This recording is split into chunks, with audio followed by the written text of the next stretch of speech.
Imagine this. A quiet California neighborhood jolts awake by the sound of desperate screams. A mother rushes into the street, crying out that her baby is gone. A father pleads for help, saying his child has been kidnapped.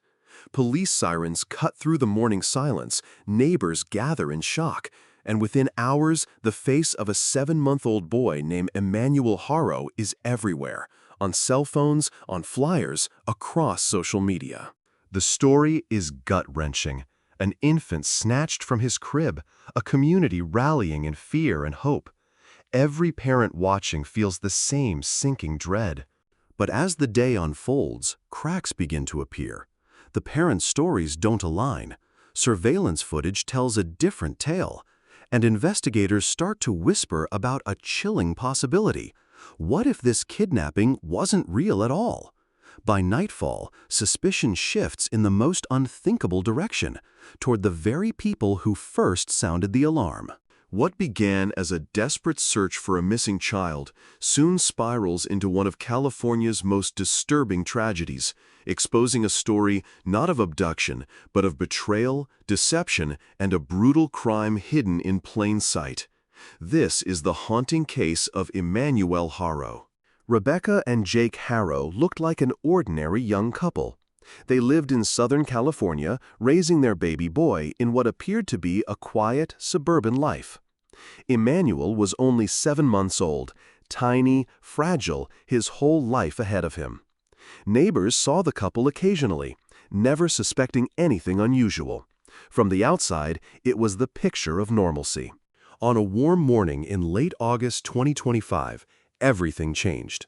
Around midday, Rebecca made a frantic call to 911. She told dispatchers that her baby had been kidnapped. Through tears and panic, she claimed she had put Emmanuel down for a nap. Minutes later, he was gone. Jake backed her up, telling police he had been away briefly and returned to find his wife in hysterics. The word spread fast, a baby missing from his crib. The response was immediate. Local police swarmed the scene. Tape went up around the Haro home, and the case was classified as a possible child abduction. An Amber Alert flashed across California highways and cell phones. Volunteers joined in the search, canvassing the neighborhood with flyers. Emmanuel's face, his round cheeks, his bright eyes, appeared everywhere online. The story tugged at hearts across the nation. Was this another kidnapping horror story like Baby Lisa, or Madeleine McCann, or Amber Hagerman herself, whose name gave rise to the alert system? The urgency was real. Kidnappings are every parent's worst nightmare, and the first hours are crucial. Police questioned neighbors, checked doorbell cameras, and retraced every possible step. Yet from the very start, detectives noticed something strange. The supposed crime scene was immaculate. No broken locks, no open windows, no signs of forced entry. As they combed through surveillance footage from nearby homes, a second red flag appeared. No strangers walking the street. No suspicious vehicles pulling away. No footage of anyone carrying a baby out of the Haro house. It was as if the child had vanished into thin air.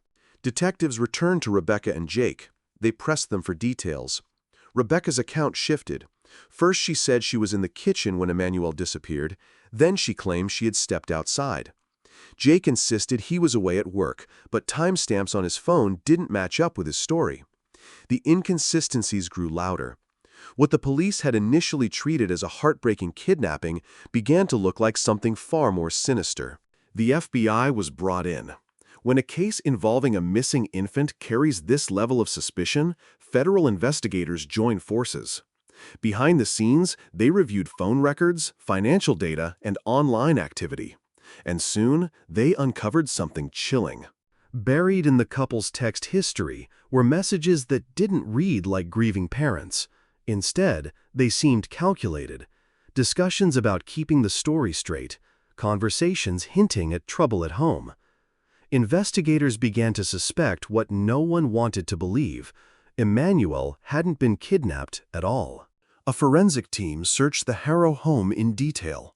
Luminol testing revealed traces of blood, faint but undeniable. Too much for a simple accident. Too much for the explanation the parents tried to give. The evidence told a darker story. Emmanuel had died in that house, not in some stranger's arms. And it hadn't happened that day. It had happened days earlier. The frantic kidnapping call was nothing more than a cover-up. On August 28, 2025, the nightmare reached its breaking point. Police arrested Rebecca and Jake Haro. The charges were horrifying: murder, filing a false police report, and child abuse. Prosecutors alleged that Emmanuel was subjected to neglect and violence in the days leading to his death. The staged kidnapping was nothing more than a desperate attempt to deflect blame. Bail was set at $1 million each. The community was shattered. Neighbors who had handed out flyers felt betrayed. Volunteers who had prayed for Emmanuel's safe return realized they had been helping to chase a ghost. Across California, the reaction was pure outrage.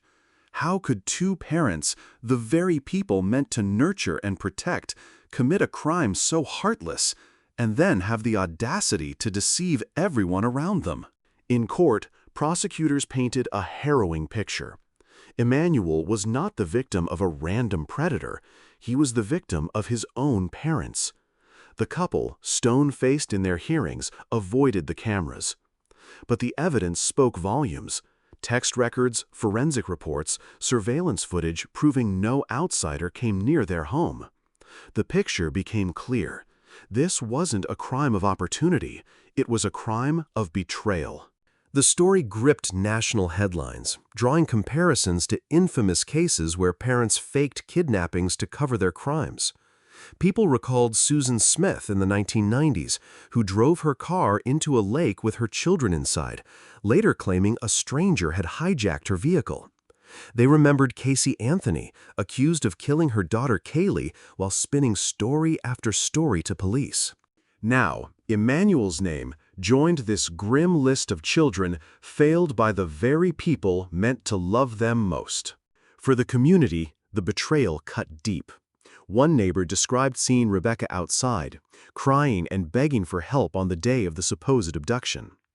Another admitted she had joined the search for Emmanuel, holding on to hope while unknowingly walking alongside the people responsible. At candlelight vigils held in Emmanuel's memory, strangers who had never met him wept as if he were their own child. They left teddy bears, flowers, and handwritten notes outside the Haro home, turning the site of the crime into a place of mourning. As the case gained national attention, larger questions began to surface. How could something like this happen without warning? Were there missed signs? Did anyone suspect abuse before Emmanuel's death?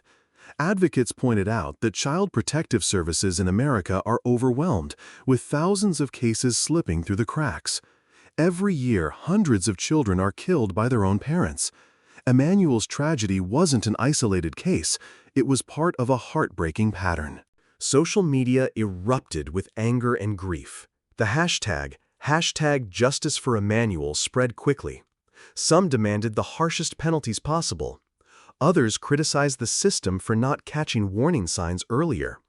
Many were simply stunned, trying to process how two parents could orchestrate such a lie while the body of their own child lay hidden. And yet, in the chaos of courtroom updates and social media outrage, Emmanuel himself risked being forgotten. A tiny child, only 7 months old, who never had a chance to experience the world.